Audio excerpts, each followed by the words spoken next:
Whenever we are talking about the subject of becoming wealthy, becoming a billionaire, you must think generationally. And for you to have a generational wealth, the secret, because you must understand that everybody can be rich. Riches are not for only Christians. Some of you were rich before you even became a Christian. You already know how to make money, isn't it?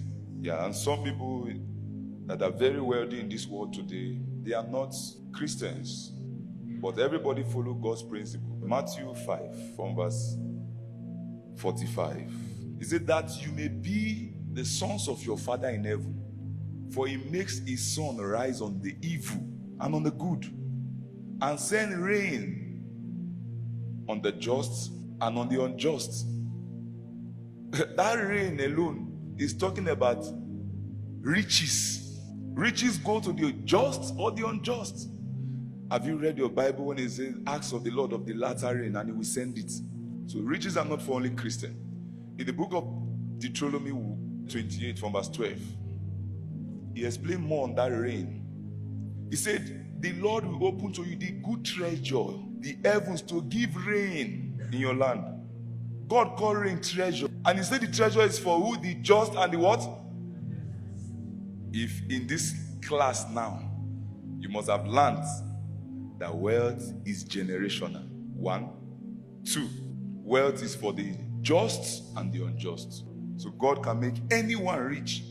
You do yourself a nice transaction when you work hard in your days, even if they didn't count you among the billionaires, but your children or the generation that are coming after you should be able to be called billionaires. It's a very good transaction. You must understand that our parents in Africa, they created poverty for us. Poverty is created, wealth is also created. So when you hear that something is created, you must understand that anything created takes time. Wealth takes time. Anything created also requires principle. And anything created also have longevity. Those three things you must understand about creation. Creativity takes what? Time. What else? Principle. What else? Longevity. So when you are creating, you are looking at the future of that thing. Every manufacturer thinks about how long their product is going to last. So when you are looking at wealth, you must look how far you want the wealth to be. How many generations should find wealth? How many generations in Africa? We came out of a background where poverty has been created through decades before we came. So everything we must be doing now as African is to make sure that whatever we are doing, it passes our generations. It must be beyond your generation. And for you to create something that is beyond your generation, you must be selfless. You must be what? Take selflessness. For any nation to be correct, for the economy of a nation to be corrected, to be redefined, for the economy to rise again, the leading party of those generations and the generation that are there must pay the price of selflessness. Sometimes for any nation to become prosperous, maybe a decade, the president in that season might not receive salary. He don't take money from the nation, and they discipline themselves not to steal. Then they begin to correct all the errors that have been there. That present generation might not be happy about it, but the future generation will be happy about it. It takes selflessness. That's what Africa is suffering. In our leadership, they lack selflessness. Looting and stealing does not preserve money for your future. Any money that is looted and stolen will be squandered.